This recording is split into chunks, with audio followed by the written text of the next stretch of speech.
Can you believe our daughter is coming home and we don't have a room for her? This is troubling. Can you move out this time? I was shocked to hear these words suddenly from my mother-in-law. In the house where I had been living with my husband's family, my mother-in-law labeled me as a bad wife who doesn't do household chores and criticized me daily. Then they wanted to kick me out to make room for my husband's sister who was coming home for childbirth. We can't keep an incompetent person who contributes nothing to the family any longer. Hurry up and leave so we can free up the room. My name is Tracy. I'm a 33-year-old office worker. After graduating from college, I joined a well-known, large company in my hometown, actively working and living the life of a working adult. As a salesperson, I find fulfillment in dealing with various clients and advancing negotiations. I built my career overcoming numerous challenges and became accustomed to my job. That's when I met Nick, who would later become my husband. Nick, 2 years my senior, was the section chief at a client company. We became close through work, gradually sharing personal stories as well as business discussions. I was gradually drawn to Nick's sincere and kind nature. Apparently, he was attracted to my serious approach to work. It was embarrassing but also very pleasing to hear this later. Our relationship naturally evolved into a romance, and we got married when I turned 30. We rented an apartment in an area with good access to both of our workplaces and started our married life. After marriage, I was promoted to a managerial position, leading a satisfying life both at work and personally. However, there was one concern: my mother-in-law's occasional visits. She, having devoted herself to homemaking from a young age, believes that a daughter-in-law should perfectly handle household chores. Tracy, you've left some dishes unwashed again. And look at all these piled up laundry. You're so sloppy. What kind of upbringing did you have? My mother-in-law would say these harsh words whenever she found the opportunity during her weekend visits. I planned to clean up that day, but the atmosphere didn't allow for any rebuttal, and all I could say was, "I'm sorry." In reality, I've always focused on my career and was not good at housework. Therefore, my inability to handle household chores made her look down on me as incompetent. When I was single, I rarely cooked and usually did all the cleaning and laundry on my weekends. After marriage, to reduce the burden of household chores, I invested in home appliances like cleaning robots. Nick understands my personality and doesn't force me to do household chores. On the contrary, I'm truly grateful to him for cooking dinner and doing laundry when he returns home earlier than me. Mom, Tracy is working hard every day and doesn't have much time. Please don't complain. Nick would defend me whenever his mother said something, but she would just get upset without listening. Oh, that reminds me, Nick. Our finances are a bit tight this month. Can you send a little more money home? Suddenly, my previously upset mother-in-law would start making brazen demands with a smile. I sighed inwardly, thinking, not again, and resigned myself to the situation.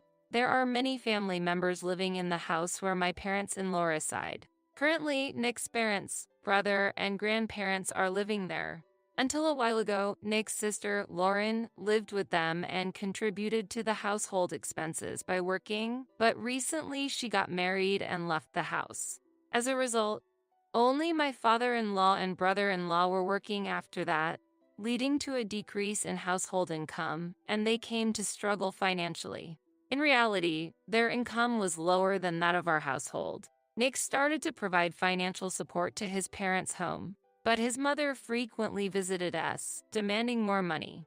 I think it was okay to refuse considering our own household budget, but Nick couldn't ignore his family's suffering. After some hesitation, Nick agreed to her demands. Okay, I'll send a bit more. That's my Nick. Unlike someone else, you understand. My mother-in-law was satisfied with his answer and gave me a glance. I felt dissatisfied but didn't argue back. I wanted to move away from my husband's family, but our home was convenient for commuting, and it was hard to suggest moving considering his situation. However, our lives changed afterward. There was an issue with the care of Nick's grandparents, who lived in the family home. Originally, my mother-in-law and Lauren were in charge of the care, but ever since Lauren left, Nick's mother's burden increased. It seemed that my father-in-law and brother-in-law left the care to the women and hardly helped. After discussing with Nick, we decided to live together with his family.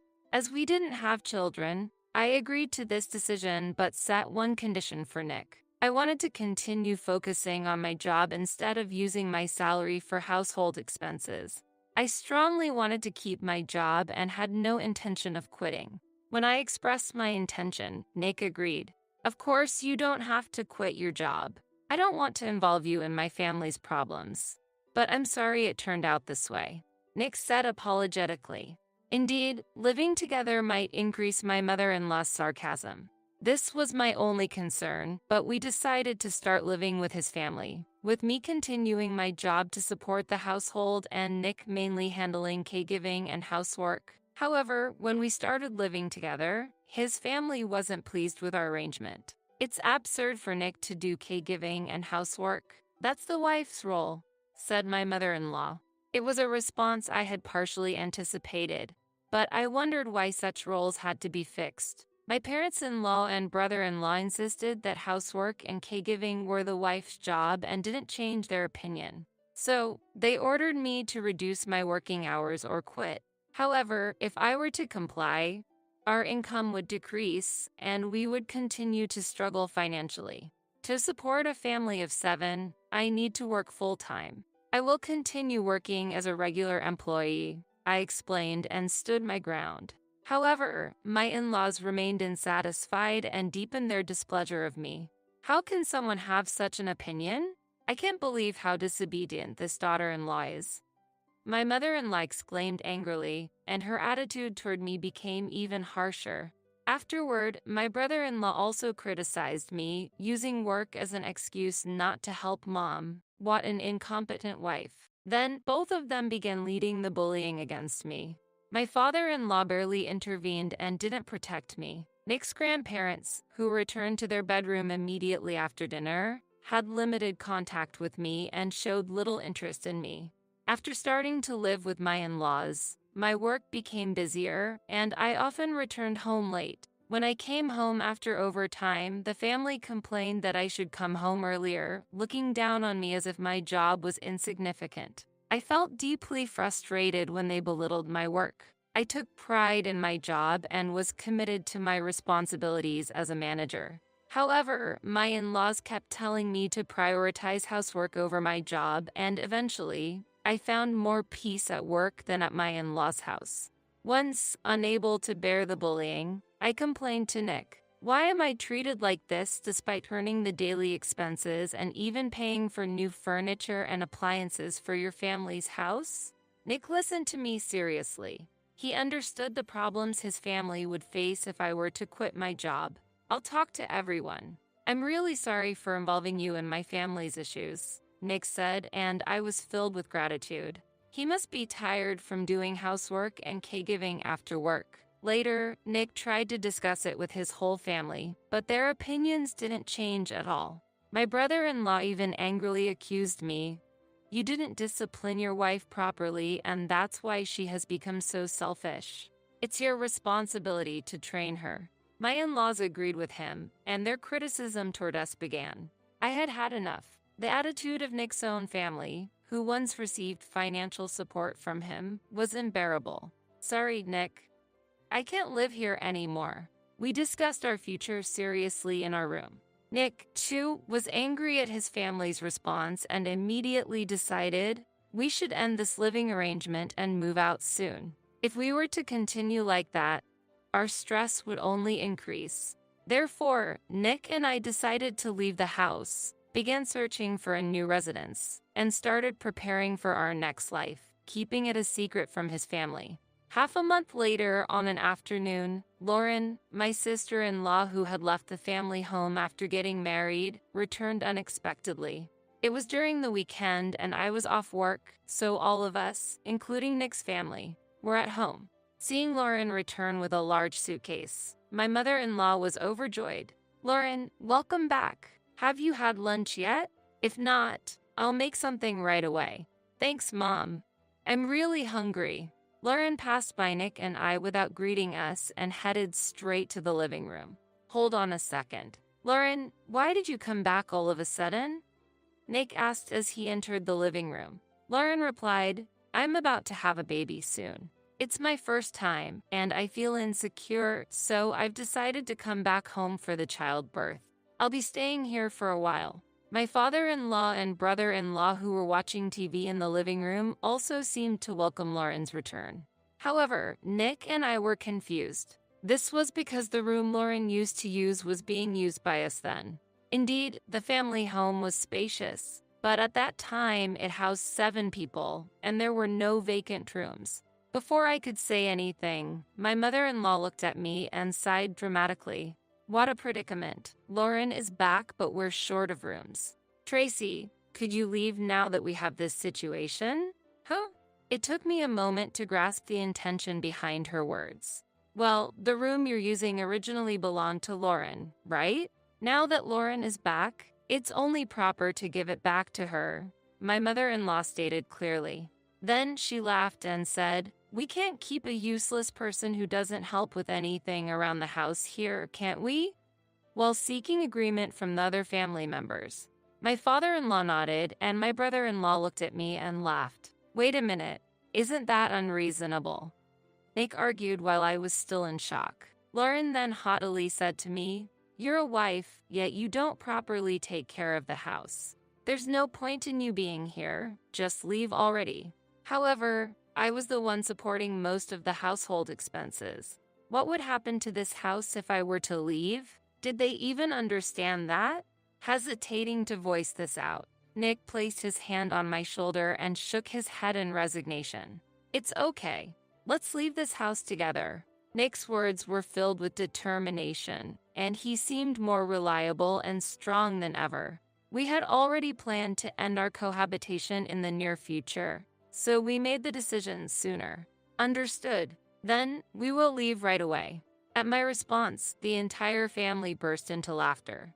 Anger welled up in me toward them, who neither held back Nick, who had been supporting them with housework and caregiving, nor did anything else to help him but laugh. The thought of unpleasant people leaving clears my heart. When you leave, make sure to take away all your belongings, my mother-in-law declared, so I quietly nodded. We immediately arranged for a moving company and left the family home with Nick that day. The next day, while temporarily staying at a hotel, we received a call from my mother-in-law. It was surprising that my mother-in-law called my cell phone instead of Nick's, but since I had an idea why, I decided to answer. As soon as I picked up, my mother-in-law's angry voice came through. What's the meaning of this? Today, the movers came and took almost all the furniture and appliances from the house. You arranged it, didn't you? As I was accused, I simply shrugged in resignation and thought, just as I expected. Nick, who was nearby, seemed to hear her voice as well and gave a wry smile. The movers I had arranged the day before took away all the household goods, including furniture and appliances. Among them were large items like the dining table and TV, and with most things gone, the family was in complete chaos. I just followed your instructions to take away all my belongings. Everything that was taken was purchased by me. That's why I disposed of them, I replied, and my mother-in-law was at a loss for words. The furniture and appliances that were newly purchased when we started living with them were all actually paid by me. As I asserted they were my personal belongings, my mother-in-law squeezed out a frustrated response. I did say take them away, but this is too much. How are we supposed to live in a house with nothing? She exclaimed angrily, to which I calmly replied, now that we no longer live together, it's no longer my concern. It must be nice to have a spacious house now that the unpleasant people are gone. I firmly said this, ignored my still complaining mother-in-law, and hung up the phone. I thought she would call back soon, but surprisingly, there was no further call from her. Afterward, Nick and I began a new life in our new home. The furniture and appliances retrieved from the family home were still in good condition, so we moved them into our new place. We spent some peaceful days, but about a month later, we suddenly started receiving frequent calls from the family. Wondering why they were contacting us then, I considered blocking the calls, but I hesitated because there was something I wanted to tell them. Busy with work and unable to answer the phone, I came home one day to find a missed call from my mother-in-law. Nick was still at work, having to work overtime, and was not home yet.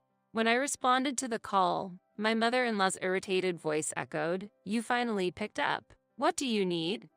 I asked, and she hurriedly commanded, "Life has become difficult since you two left. Come back home." Apparently, various payments had started to fall behind after we left. Before living together, the family home underwent extensive barrier-free renovations for the grandparents, and there was still a considerable loan to pay. Nick was paying that loan when we lived together with his family.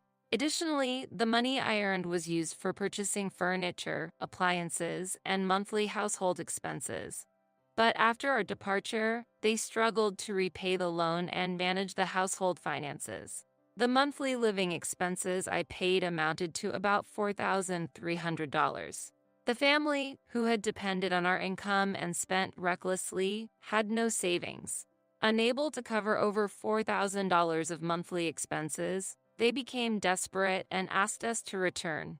I was just appalled by such a selfish request. "This is the result of you driving out two earners. We have already started a new life and have no plans to return," I refused clearly. However, my mother-in-law was unyielding, saying, "How dare you? This won't do. Put Nick on the phone. Nick is still at work and hasn't returned yet.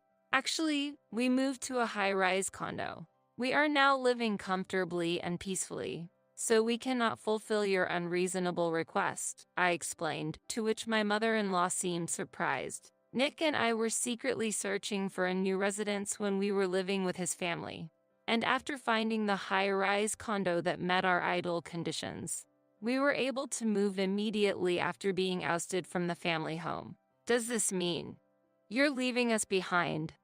My mother-in-law accused us with a tearful voice. "You have no right to criticize us when you did nothing but depend on our earnings and spent money recklessly. Please don't interfere in our lives anymore," I stated firmly. As soon as I finished speaking, I ended the call without waiting for my mother-in-law's response. I was relieved to have informed them about our move to the high-rise condo and proceeded to block all contacts from his family. This new home was something we had earned with our hard work. We wanted to make a clear statement to his family, who had irresponsibly relied on us while constantly complaining and living leisurely. When Nick came home, I told him about the call from his mother. He had also received multiple calls on his cell phone but was unsure how to respond. I thought I couldn't abandon them because they are family, but I'm tired of dealing with them, Nick said, looking disheartened. He too seemed exhausted from his family's constant dependence. Subsequently, we changed our smartphone numbers and completely cut off contact with his family. Since we only told my mother-in-law that we were living in a high-rise condo, they wouldn't know our exact address. Afterward, Nick and I enjoyed peaceful days together, busy with our managerial roles but feeling fulfilled in our daily lives. 3 years passed, and Nick and I decided to check on his family's well-being after a long time. Since leaving the family home, Nick had not visited even during Thanksgiving or Christmas, so we had no idea how they were living. Upon arriving at the family home, we found no sign of Nick's family. The house was up for sale, and complete strangers were living there. Strange, where could everyone have gone? Nick wondered aloud. Encountering a friend of my mother-in-law who lived nearby, we decided to inquire about their recent circumstances. The events that unfolded at the family home over the 3 years then came to light. Lauren had returned for childbirth, claiming it was temporary, but in reality, she was already divorced and continued to live in the family home even after giving birth. Despite our departure, the addition of family members put further strain on the household finances. My mother-in-law began working part-time, and Lauren soon put her child in daycare to start working, but their nights were filled with household chores and caregiving for the grandparents. The exhaustion from adding child care to their already busy lives was understandably unimaginable. Moreover, Nick's grandparents stopped going out in order to save money, but they both eventually developed dementia. My mother-in-law had no choice but to quit her job to focus on caregiving. But even with Lauren's help, there was a limit to what amateurs could do. Unable to withstand the situation, they quickly appealed to my father-in-law to move the grandparents to a facility. But my father-in-law and brother-in-law refused to listen to them. They were relying on the grandparents' pension and were reluctant to spend on facility costs. As a result, the family's opinions were divided. I can't stand this life anymore. I've reached my limit. Nick's mother cried out in agony and left the house with Lauren and her grandchild. Left alone, my father-in-law and brother-in-law couldn't take care of the dementia-ridden grandparents, and despite hiring helpers, they soon reached their limit. Eventually, they decided to place the grandparents in a facility, but by then, the family had fallen apart and no one returned home. Struggling to pay off the renovation loan, my father-in-law and brother-in-law ended up selling the house and moved elsewhere after paying off the loan. Hearing these stories, Nick showed a sad expression filled with mixed emotions. We asked the neighbors for the name of the facility where his grandparents were staying and decided to visit them soon. A few days later, a neighbor contacted Nick, relaying a message from my mother-in-law.